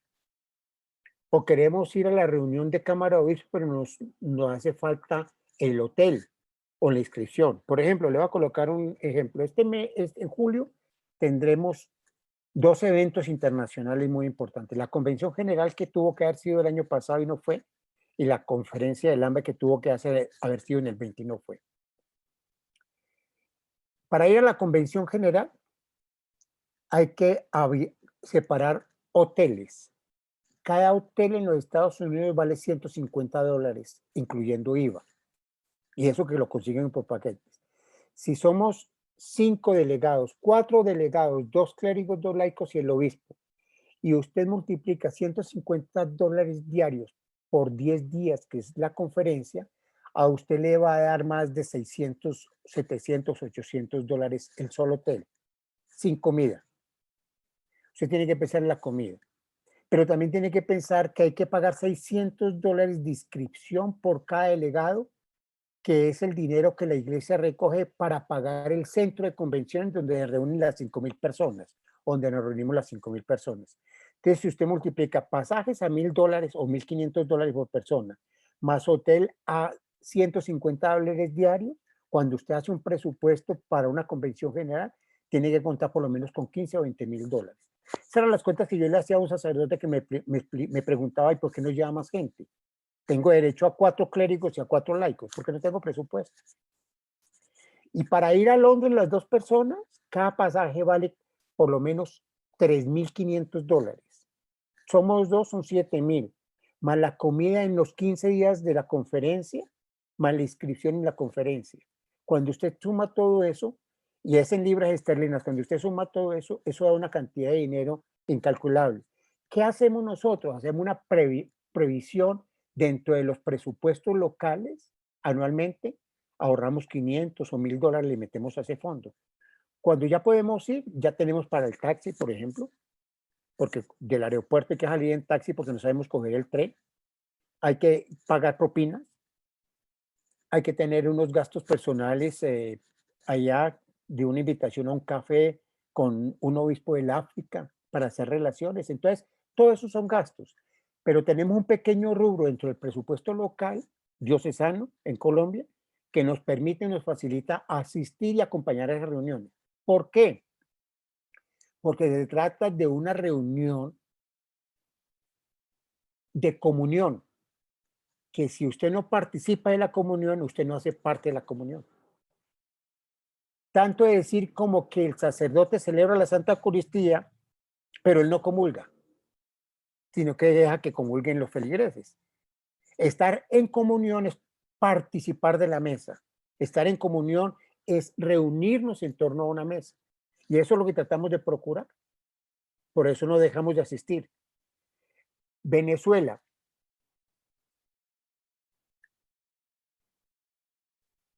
Y Ecuador Central, que no tienen obispo, no participan de las mesas. Entonces no sabe, la iglesia no sabe dónde está esa iglesia. Por eso es tan importante siempre tratar de tener obispo para que el obispo pueda participar de las reuniones de la iglesia. O sea, tenemos diócesis en Ecuador y en Venezuela que hace más de 10 años no tienen un obispo local elegido, propio. Entonces la Iglesia Internacional escucha a través de los vecinos qué está pasando en esa iglesia. Y la comunión de la iglesia la hacen los obispos en ese tipo de reuniones. Gracias, Freddy, por la pregunta.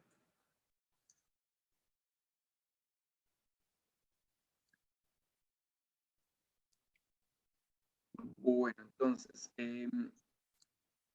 nos quedan 10 minutos. Voy a avanzar en el tema, cambiar de tema. Déjeme, yo toco un tema que Freddy tocó muy interesante. En el 2008, a Jim Robinson no lo invitaron porque él tenía una pareja estable como obispo homosexual. Entonces el arzobispo de Canterbury, para no crear divisiones dentro de la comunión, no lo invitó. Mas, sin embargo, nuestra provincia pagó todos los gastos para que Jim Robinson fuera a Lambeth. Él no participó con nosotros en las reuniones, pero cuando nosotros salíamos de las reuniones nos reuníamos con él y le permitíamos y lo acompañamos en las celebraciones eucarísticas. Porque los obispos del África, aún todavía para algunos pocos del África, no era posible en el pasado tener ordenación de mujeres y tener ministros homosexuales. Hay una condición humana. La homosexualidad no es del siglo XX, no es del siglo XXI, no es del siglo XIX. La sexualidad humana, la homosexualidad humana ha sido de todos los tiempos. ¿Cómo prohibir esa condición? ¿Cómo acallar o tapar esa condición? Ahora el arzobispo de Canterbury invitó ahora a las parejas del mismo sexo. Entonces, el obispo homosexual va con su pareja, la obispa lesbiana va con su pareja. Porque ya, como dijo el padre Richard, esta es una iglesia que va en evolución. Y todos los días nos estamos dando cuenta de que la sexualidad humana es nata al ser humano, es de natura. ¿Qué es lo que no han querido reconocer otras iglesias? Entonces, ahora la invitación del arzobispo también es para las parejas homosexuales. Y eso se logró gracias a la presión que la Iglesia de los Estados Unidos hizo dentro de la conferencia de Lambeth del 2008.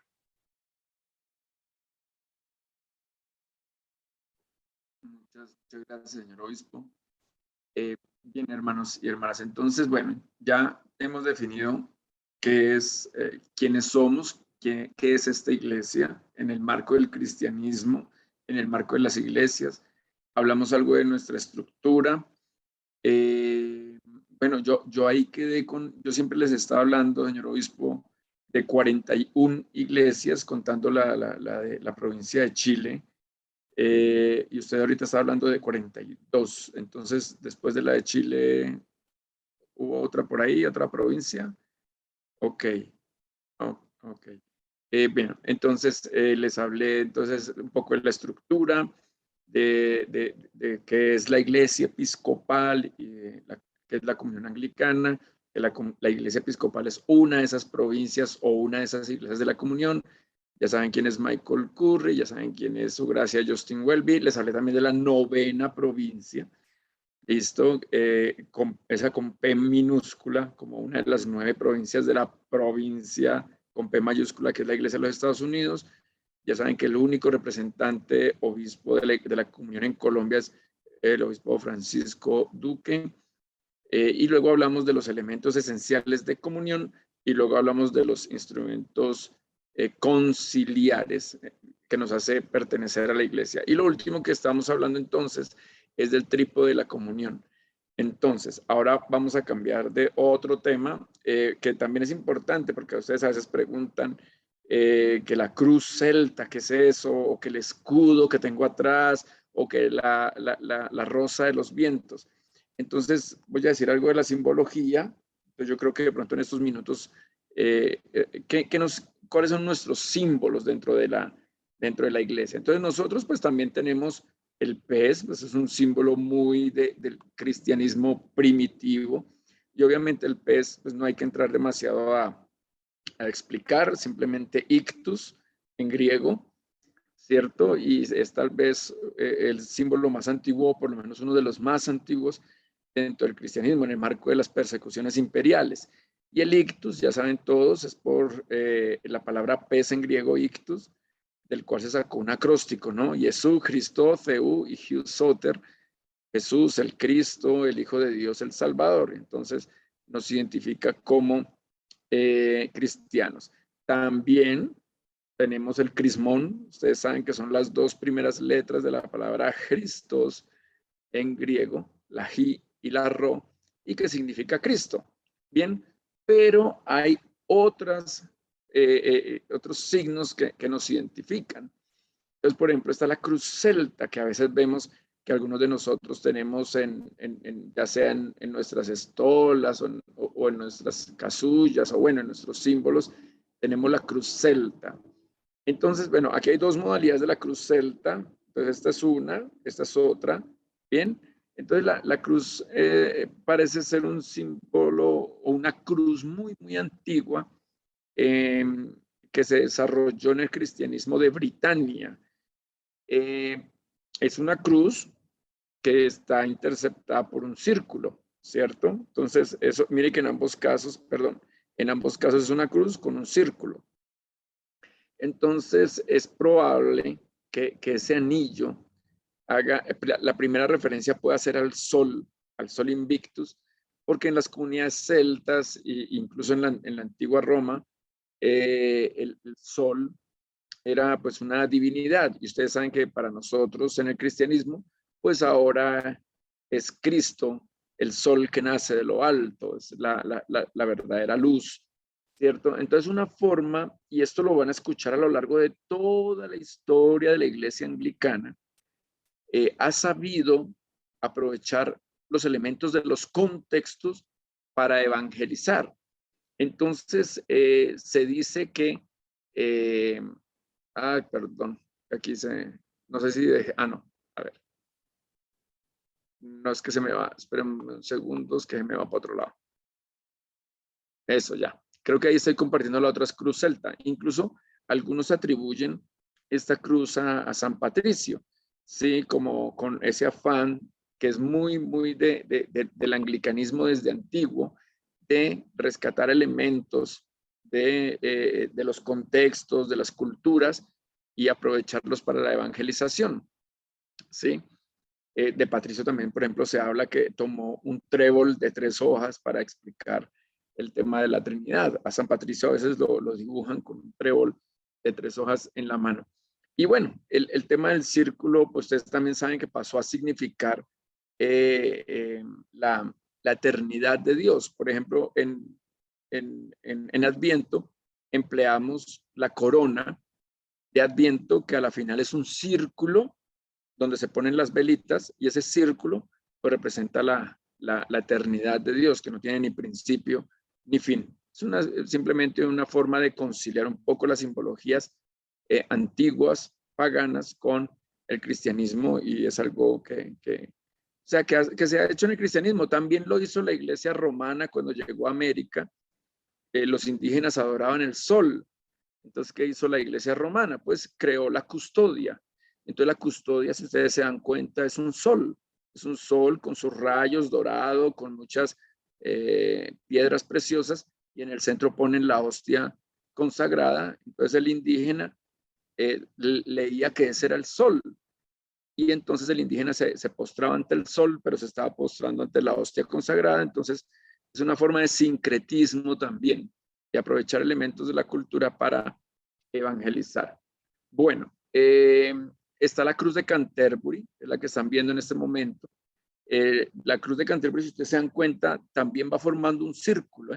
En los extremos de los brazos de la cruz forma un círculo. Entonces tiene 4 brazos que se ensanchan, formando el famoso círculo con el que se une la cruz y el círculo. La representación más antigua es de mediados del siglo XIX, fue allá en Canterbury. Entonces es otra cruz. El señor obispo, una de sus cruces pectorales, creo que es así una cruz de Canterbury muy bonita. Está la Rosa de los Vientos. Yo creo que todos han visto la Rosa de los Vientos. La Rosa de los Vientos identifica a quienes pertenecen a la comunión anglicana. Entonces, las 4 puntas, ustedes saben que pues, es una Rosa de los Vientos, señala norte, sur, este, oeste, pues señala la expansión del anglicanismo por el mundo. Sí, recientemente en San Benito pusimos unas puertas de vidrio, y en una puerta quedó grabada esta Rosa de los Vientos, que nos identifica como parte de la comunión anglicana. El centro de la Rosa de los Vientos tiene la cruz de San Jorge, que es la bandera pues de Inglaterra, ¿cierto? Y alrededor ustedes pueden ver una inscripción en griego: G aletheia eleuterosei himas.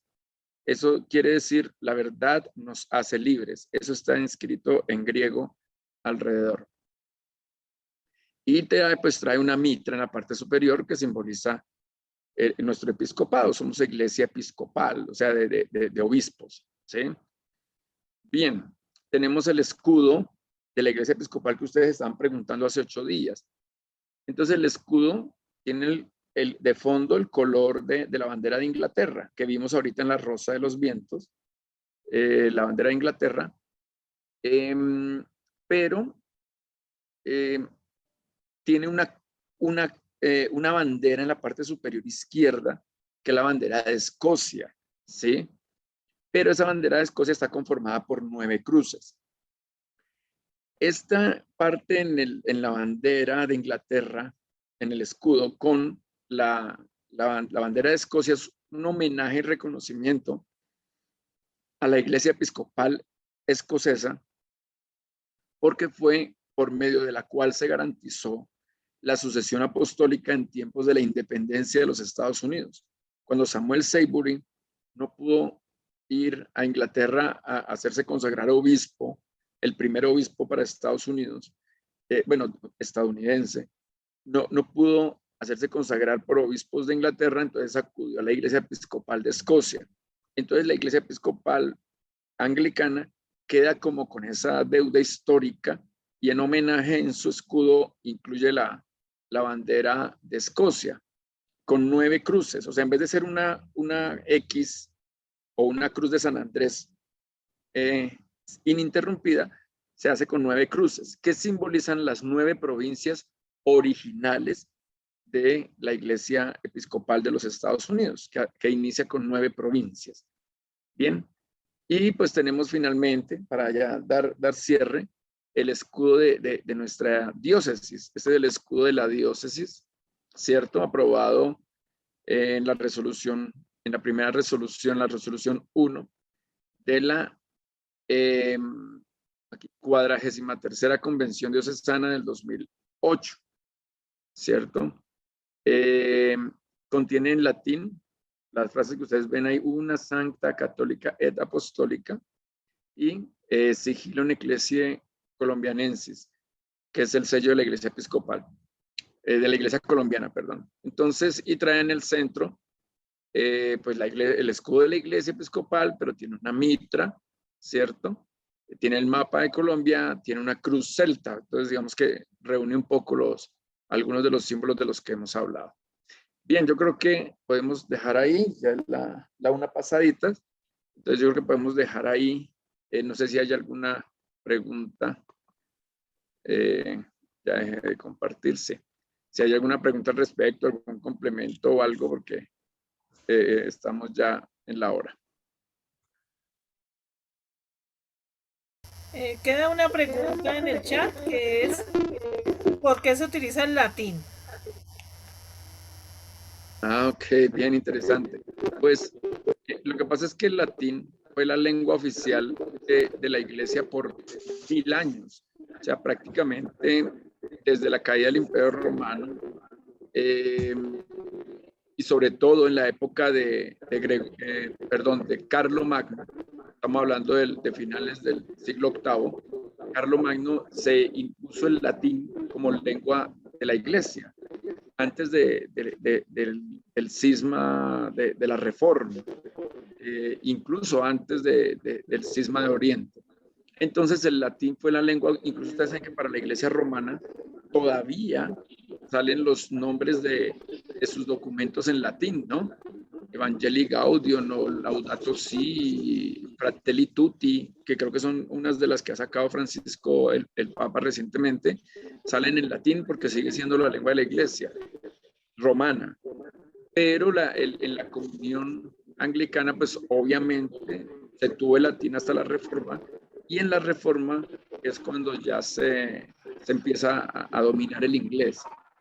Sí, pero sí, porque entiendo que es porque el latín pues, fue lengua de la iglesia prácticamente 1000 años, ¿cierto? Desde la caída del imperio hasta la Reforma.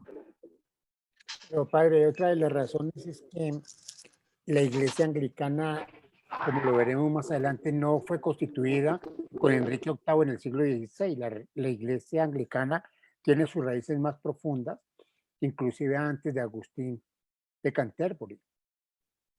Y es por esa razón que la iglesia conservó hasta el siglo XVI, donde realmente los historiadores dicen que fue un error haberse metido en esa revuelta de Martín Lutero cuando la iglesia tenía su independencia. Lo que quería era reafirmar esa independencia, como lo veremos más adelante cuando veamos la Carta Magna.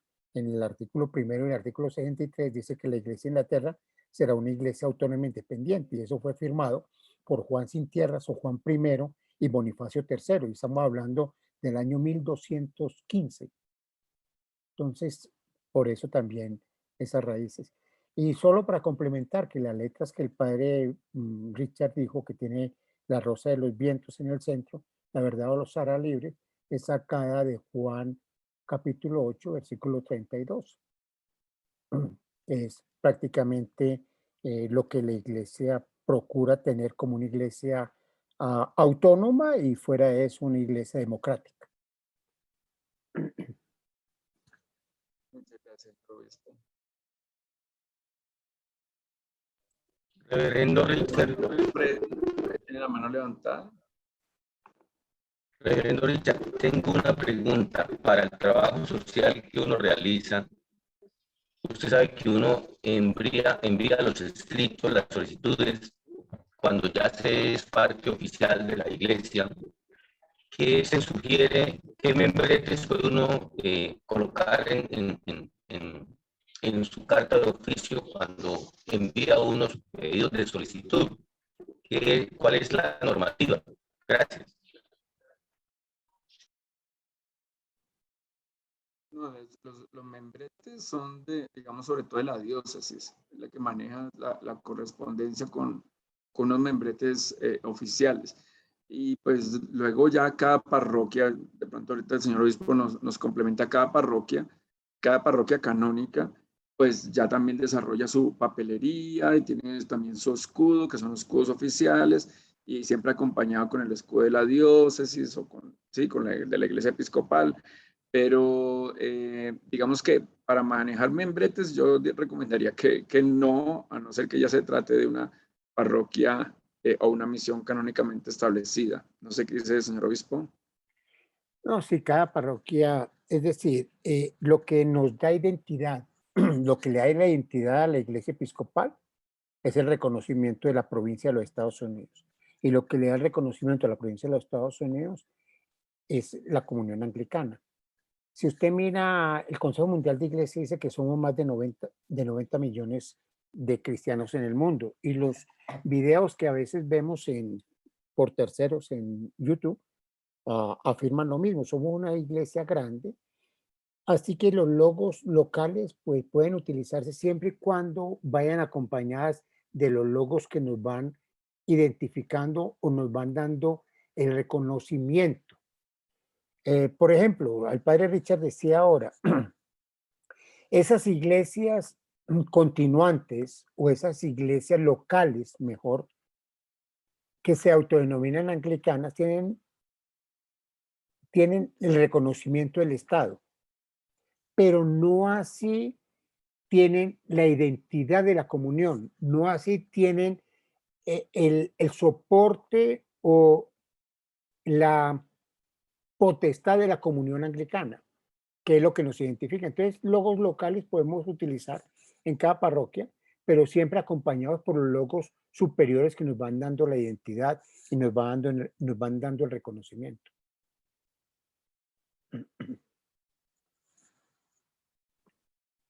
Perfecto, muchas gracias. Entonces, no sé, hermana Elizabeth.